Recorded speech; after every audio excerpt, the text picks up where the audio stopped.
अपनी बहन के पास बैठकर भी आपके साथ खाना नहीं खा सकती है, क्योंकि उसका चेहरा खुला है, उसकी हथेलियां भी दिख रही है, उसके ऊपर पर्दा फर्ज है अपने बहनोई से। मेरे भाइयों, इसी तरीके से भाभी भी अपने शौहर के सामने भी अपने देवर के साथ खाना नहीं खा सकती। ये शरीयत के उसूल है, जिसको मानना हो माने, और नहीं मानता है तो शरीयत पर कोई फर्क नहीं पड़ता है। शरीयत शरीयत रहेगी, इस्लाम इस्लाम रहेगा। किसी के मानने और न मानने से इस्लाम पर कोई फर्क नहीं पड़ेगा। मौलवी जर्जीस की बात तो बदल सकती है, लेकिन शरीयत नहीं बदल सकती है। मेरे भाइयों, उस छोटी सी बच्ची ने अपनी ओढ़नी संभाली और भागते हुए उकास के बाजार में जाती है।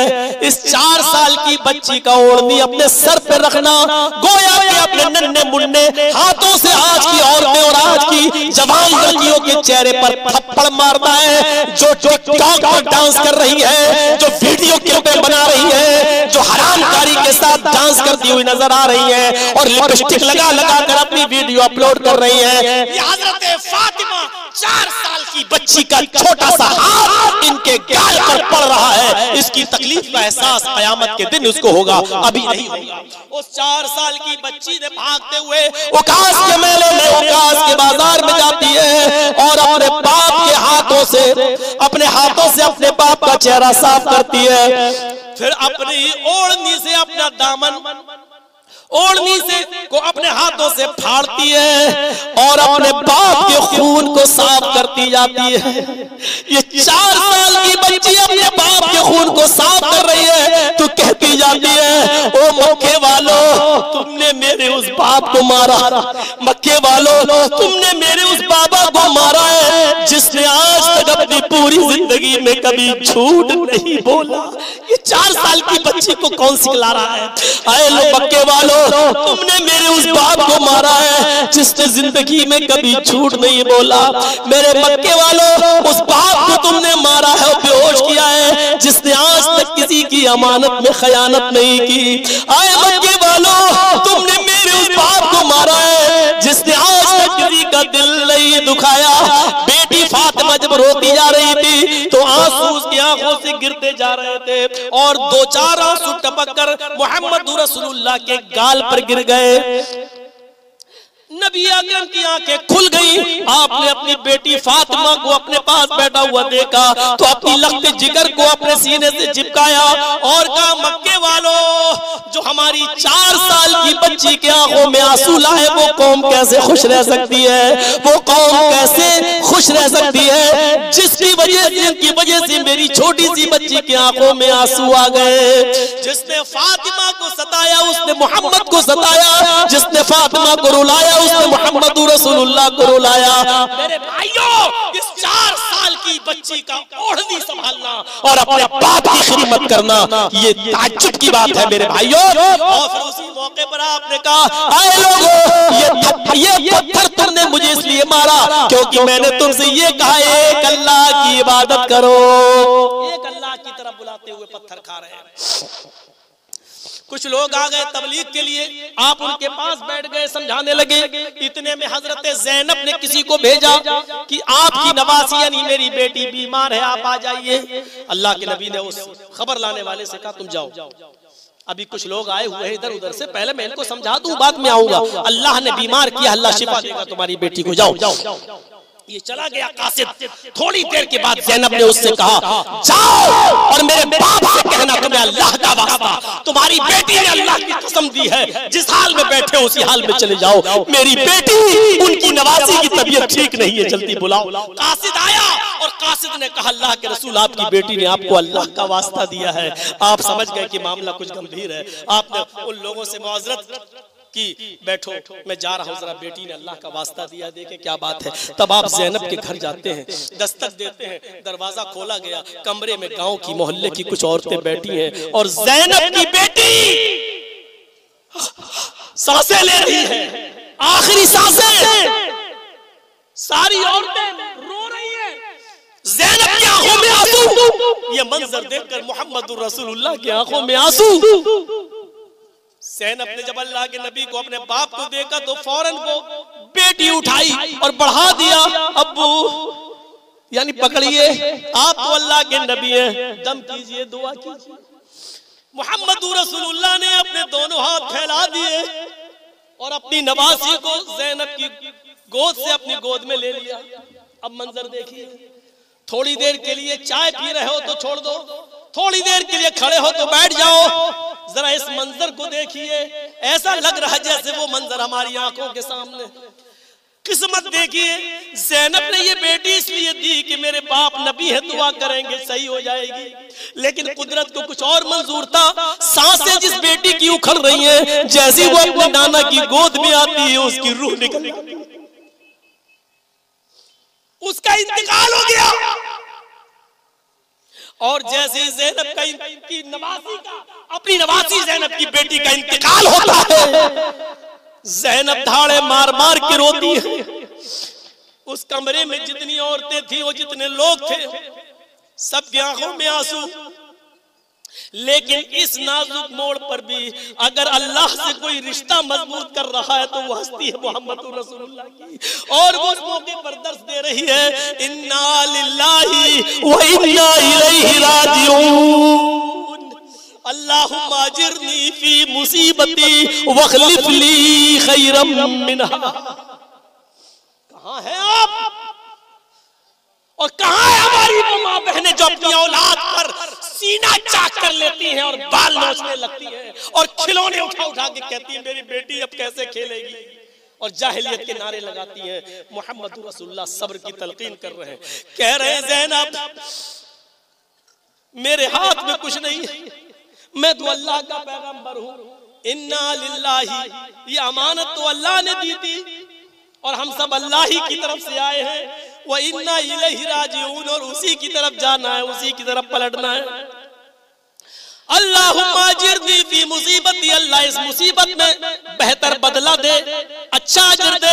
वखलिफ ली खैरम मिना, और तुम्हें इससे अच्छा बदला अता फरमाए, इससे अच्छा जो छीना है उससे अच्छा अल्लाह ताला तुम्हें दे। पूरा वाक़या ये कि घर में गम का माहौल, लेकिन ऐसे मौके पर भी अगर अल्लाह की तरफ कोई दावत दे रहा है तो वो हस्ती है मोहम्मद। हर वक्त अल्लाह। एक ग़ज़वे से लौटे, थके हुए थे, दरख्तों के साए में लेट गए। कौन अल्लाह को याद करेगा ऐसे मौके पर? कोई इधर लेट गया, कोई उधर लेट गया, कोई उधर लेट गया। अल्लाह के नबी भी थके हुए थे, अपनी तलवार एक दरख्त से लटका दी और दरख्त के नीचे लेट गए। इतने में एक दुश्मन रसूल आता है, तलवार खोलता है, नीचे कूदता है, उसकी जंपिंग की आवाज से अल्लाह के नबी उठ गए, अपने आप को संभाल लिया। आवाज नहीं दी, लोग इधर आओ, ये मारने आ रहा है, नहीं। वो करीब आ गया, बुखारी की हदीस के अल्फाज, वो बढ़ रहा है। अल्लाह के नबी सल्लल्लाहु अलैहि वसल्लम खड़े हैं, नियत भाप रहे हैं कि इसकी नियत ठीक नहीं है। हाथ में तलवार मेरी तरफ बढ़ते हुए तानता है तलवार और कहता है मैं यासिमु का मिन्नी या मोहम्मद, आए मोहम्मद बता तुझे आज मेरे हाथ से कौन बचाएगा। और जरा तसव्वुर करो, मुझे आज मेरे हाथ से तुझे आज कौन बचाएगा। मैं यासिमु का मिन्नी, मुझसे तुझे कौन बचाएगा। तलवार हाथ में तान चुका है, सामने नबी, और ऐसे मौके पर कहते हैं अल्लाह। क्या रिश्ता था, क्या दावत थी। अरे कोई अपने पीरों की तरफ बुलाता है, कोई वलियों की तरफ बुलाता है, कोई बुजुर्गों की तरफ बुलाता है। नबी की पूरी जिंदगी कोई अपने नेता की तरफ बुलाता है, कोई अपने प्रेसिडेंट की तरफ बुलाता है। नबी की पूरी जिंदगी गुजरी है तो अल्लाह की तरफ दावत देने में। मौत सामने देख रहे हैं, दुश्मन गलत नियत से आया है, तलवार मेरी उसके हाथ में है और कह रहा बता तुझे कौन बचाएगा। आपने ऐसे मौके पर उसको भी दावत दी। अल्लाह, सारी जिंदगी अल्लाह ही पर भरोसा किया, आज भी उसी पर भरोसा है, वही बचाएगा। और न जाने इस लफ्ज में कौन सा करंट था, कौन सी बिजली थी कि उसको करंट लगा और तलवार उसके हाथ से छूट गई। क्योंकि काफिर भी उस जमाने के अल्लाह को जानते थे, उसके पावर को पहचानते थे। आज हम नहीं जानते हैं अल्लाह का पावर। हम सोचते हैं अल्लाह अकेले कुछ कर ही नहीं सकता। बेटा देना हो तो इनके पास, लेना हो तो इनके पास जाओ, कारोबार संभलवाना हो तो इनके पास जाओ, ये करना हो तो इनके पास। काफिर उस जमाने का जानता था मोहम्मद ने जिसका नाम लिया वो कोई मामूली हस्ती नहीं है। अल्लाह, जब अल्लाह कहा तो उसके हाथ से तलवार गिर गई। अल्लाह के रसूल ने झपट ली और कहा मैं यहां से वो कम नहीं, अब तू बता तुझे कौन बचाए। पांसा पलट गया। ये कभी भी हो सकता है, किसी के साथ भी हो सकता है। अब पांसा पलट गया, बता तुझे कौन बचाएगा। उसने कहा आपके हाथ में तलवार है, आप ही बचा सकते हैं। आपने कहा जा, मैंने तुझे माफ किया, चल यहां से जाओ, मैंने तुझे माफ किया। तुम मारना भी चाहते तो तुम मुझे नहीं मार सकते थे, क्योंकि अल्लाह की मदद मेरे शामिल हाल थी। जाओ यहां से। उस खून के प्यासे को भी माफ कर दिया। बताना ये था दावत अल्लाह की तरफ। पूरी जिंदगी अल्लाह की तरफ बुलाई। और आखिरी चीज सुन लो कि अल्लाह के नबी सल्लल्लाहु अलैहि वसल्लम जब मक्के से हिजरत करके मदीना गए, 8 दिन का मुसलसल सफर। आजकल की तरह नहीं कि मौलाना जर्जी साहब यहाँ बागडोरा से बैठे और 2 घंटे में दिल्ली पहुंच गए। आजकल की तरह सफर नहीं था। दावत और तबलीग परेशानियों से की तो उसकी अहमियत वही लोग जानते थे। अल्लाह के रसूल सल्लल्लाहु अलैहि वसल्लम हिजरत कर रहे हैं, 8 दिन का मुसलसल सफर, घोड़े ऊंट पर सफर, सहाबा के साथ। और जब मदीना पहुंचे तो मदीना से कुछ थोड़ा दूर पहले कुबा के अंदर, कुबा में आप रुक जाते हैं। 8 दिन मुसलसल थकने के बाद सहाबा ने कहा अल्लाह के नबी कुछ सस्ता लेते, 2 दिन यहाँ आराम करते फिर चलते हैं। आपने इजाजत दे दी। 8 दिनों का मुसलसल सफर करने के बाद आप थक गए, आपके सहाबा थके हुए थे, सब दरख्तों के साए में सोए हुए थे। बेजबान मखलूक यानी ऊंट और घोड़े भी अपनी जबानें बाहर निकाले हुए थे और थकावट की वजह से हाँफ रहे थे। लेकिन ऐसे मौके पर सहाबा किराम की नजरें गई, क्या देखा, मुहम्मदुर रसूलुल्लाह किसी जमीन को खोद रहे हैं। सहाबा उनके पास पहुंचते हैं, अल्लाह के नबी क्या कर रहे हैं। फरमाया इस जगह मस्जिद कुबा की बुनियाद रख रहा हूँ, इस जगह पर मैं मस्जिद बनाऊंगा। ये पहाड़ियां देख रहे हो, ये चारों तरफ पहाड़ी पहाड़ है।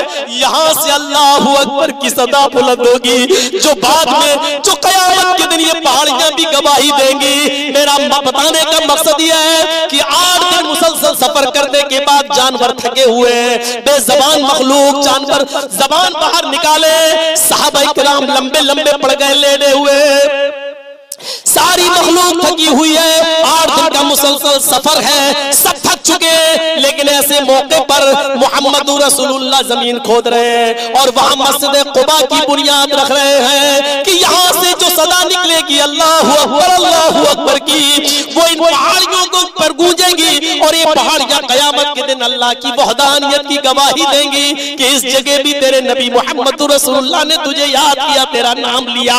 अल्लाह की तरफ दावत देने के लिए मरकज तैयार कर रहे हैं। खुशनसीब है वो लोग जो मस्जिद कुबा देखे हैं। मस्जिद कुबा में 2 रकात नफिल नमाज पढ़ने का सवाब एक उम्रे के बराबर मिलता है। मेरे भाइयों, मस्जिद कुबा की बुनियाद रखी।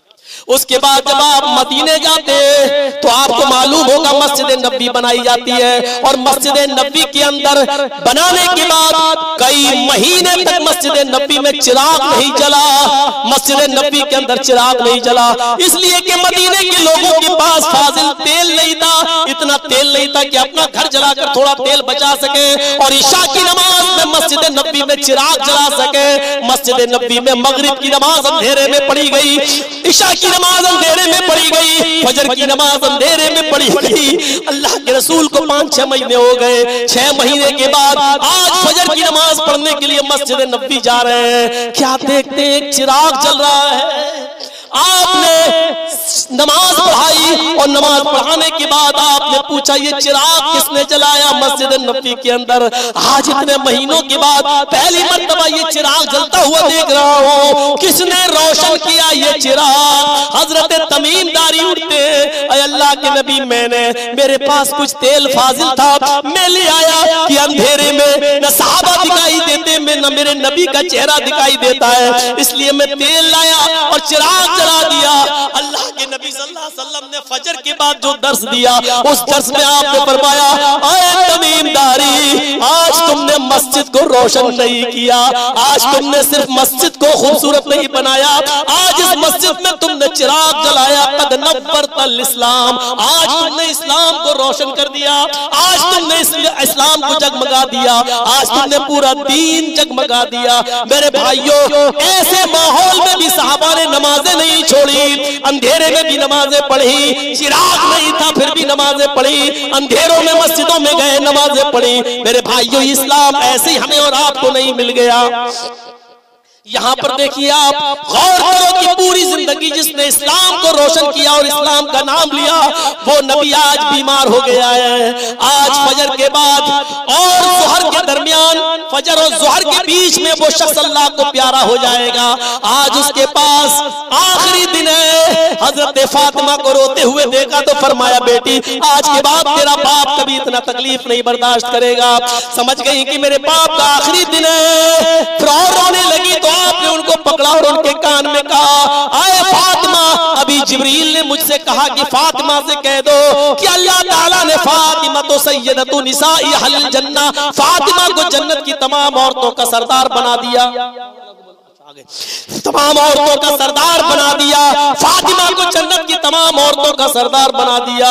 मेरे भाइयों, अल्लाह के नबी सल्लल्लाहु अलैहि वसल्लम ने आखिरी जुमला अपनी जबान से निकाला, अस्सलाह अकीमुस्सलाह अकीमुस्सलाह व मा मलकत ऐमानुकुम। लोगों, नमाज पढ़ते रहना, नमाज पढ़ते रहना और अपने से कमजोर मातहतों का ख्याल रखना, ये नबी अकरम सल्लल्लाहु अलैहि वसल्लम की जबान से आखिरी जुमला निकला।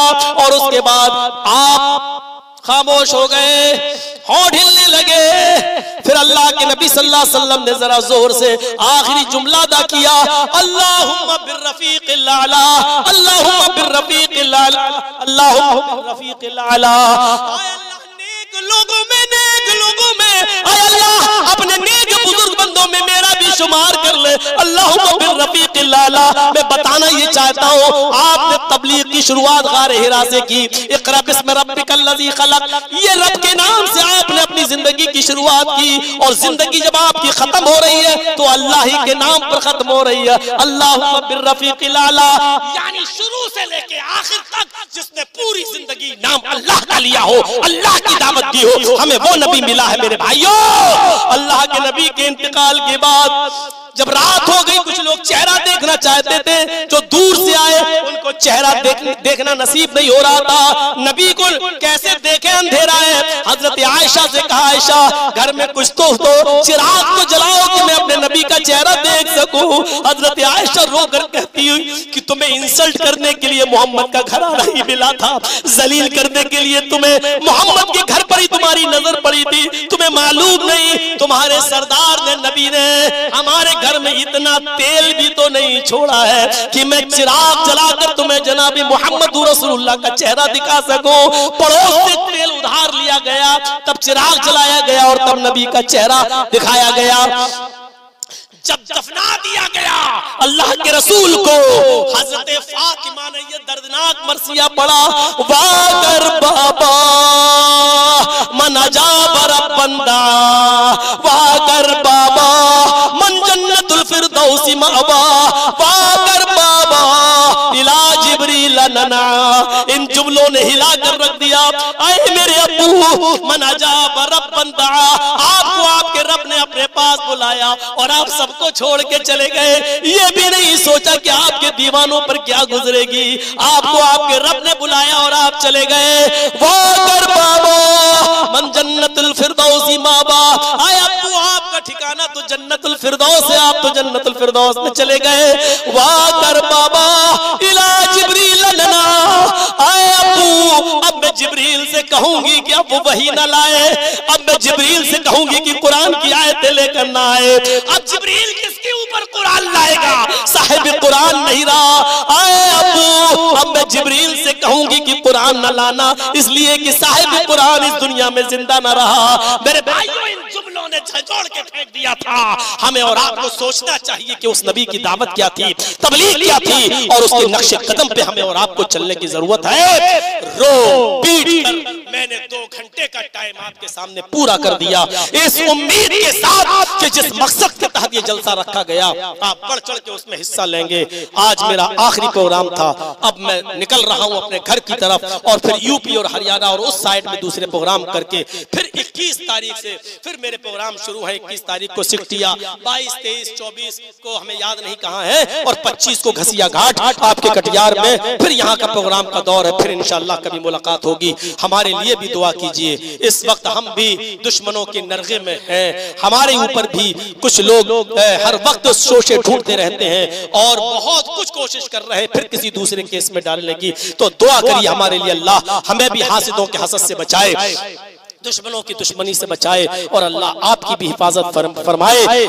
प्रोफेसर सोहराब साहब का ये प्रोग्राम जो इन्होंने यहाँ रखा है बड़ी दिलजमई के साथ, अल्लाह इसमें दिन दूनी और रात चौगनी तरक्की अता फरमाए। हमें जब तक जिंदा रखे, इस्लाम पर जिंदा रखे, और जब हमारा खात्मा हो तो ईमान पर हमारा खात्मा फरमाए। वमा अलैना इल्लल बलागुल मुबीन व आखिरु दावाना अनिल हम्दुलिल्लाहि रब्बिल